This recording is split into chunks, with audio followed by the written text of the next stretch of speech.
Hello, how are you doing? Um, if we've never met before, my name is Amy Circa, and I am a wealth management and empowerment coach here. But today, what I wanted to talk about is how to create wealth even if you're broke.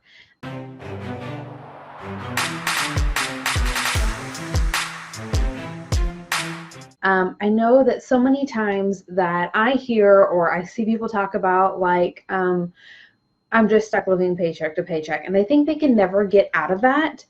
And you can't ever get out of that space is the mentality that so many have. I even saw a post, I believe it was a couple days ago, that said something about, like, my goal for 2019 was to put $1,000 in savings, and I've got $6.90 in there, or something like that. And of course, we're in November already, so you don't have that much time left. But I can't tell you how common that is to hear and how wrong that actually can be. So I've got two major tips for you today on creating wealth even if you're broke.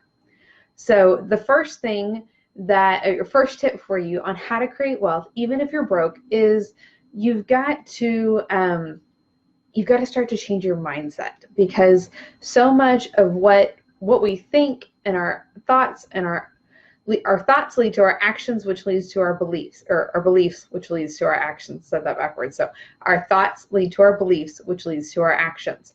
So if we don't change the way that we're thinking about money, then money is never going to come to you, because you are constantly thinking that you don't have money. So you're not going to have money, because subconsciously, without even realizing it, you're going to start to um, back that up with your actions. And it's not even something that you consciously realize that you're doing. You have to work intentionally on improving your mindset so that you can start to create wealth to you. So instead of saying, we can't do that, we don't have the money, you can change it to say something about, it's not a priority for us at this time. Because truthfully, we all know, if you really want something, we figure out how to get the money for it. We've done it hundreds and hundreds of times. I'm sure you wanted a new purse, new pair of shoes, wanted to go to that Cowboys game or whatever it might be, and you figure out the money. Or you've got a pet or that needs something, we figure out the money for it. So it's not that we don't have the money, it's that it's not a priority for us. So we need to reframe how we're saying that and how we're thinking about money, so that you can go ahead and make that flip and start generating. You'll be able to start generating wealth, because you're not pushing it away with your thoughts and your sayings, with your words, what you're actually saying. So that's your first tip. The second one is going to be, just start small. If you're working on savings, if you're working on investing in your business, if you're working on creating assets, whatever it might be. Side note, personally recommend all three. But whatever level you're at, then you just have to start small, start somewhere. So personally, I use a percentage-based budgeting and money management system. So it's a percentage of our income. Every single time we get paid, doesn't matter what it is, we move a percentage of the money into the other account that is designated for. So, for example, let's see here, our investment account. So every time that we get paid, I move a designated amount of our money into the investment account right away. I don't have ours set up to be automatic.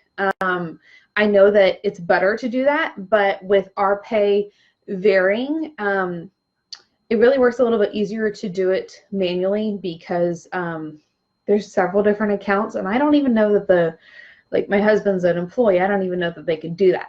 But you just move the money over manually. Personally, if it's a savings account, keep it at a separate bank, because wherever you normally use your checking account, wherever you're making those normal transactions at, if it's at that same bank, it's that much easier to go get access to if you're in a pinch and you feel like you need it. If it's in a separate bank, then you have to work a little bit harder to get that money, and it might just be that little bit of extra work that keeps you from spending the money. So that's our secret tip there, to keep your savings at a separate bank. Personally, I love Discover. I think I do have a referral code. They're running a referral program right now that you would get an extra $25 or something like that. So this is really silly, but savings accounts, you can actually earn some interest when you have savings account with them. So I love having most of my savings, and I've got a couple other accounts there with Discover because they've got really great customer service as well. But just so you are able to keep part of your money somewhere else. Doesn't matter what the amount, you just have to start small. That is so common of a misconception that people think that, oh, I'll never get wealthy because I don't have all this money. You have to start somewhere. Wealth does not happen overnight. It's a continual process, the compound effect. Compound interest is either working for you or against you. So when you are slowly adding money to your savings, adding money to your investments, then you are working on gaining wealth, because it's that compound effect over time. So even if it's, we'll just say numbers, round numbers here, $10 a week, so the $40 a month, and then that's over $400 a year that you wouldn't have if you're not doing it first. But that's the key. When you get paid, you have to move the money first, because if you wait until the next paycheck, it won't be there. And we figure out the money, like we've said, for what we need to. It might hurt a little bit in the beginning if you're moving, when you start transferring the money, but you end up making it work. We make the adjustments and we keep going. So you could either increase your income to help cover that money that you're transferring to savings, or you figure out how to spend less. Either way, but you have to start making that transfer automatically, whatever you might be working on. Savings, investment, giving. I think we're going to talk a little bit about giving tomorrow, but those are the two keys there to help you start creating wealth, even if you're broke. So we'll recap here real quick.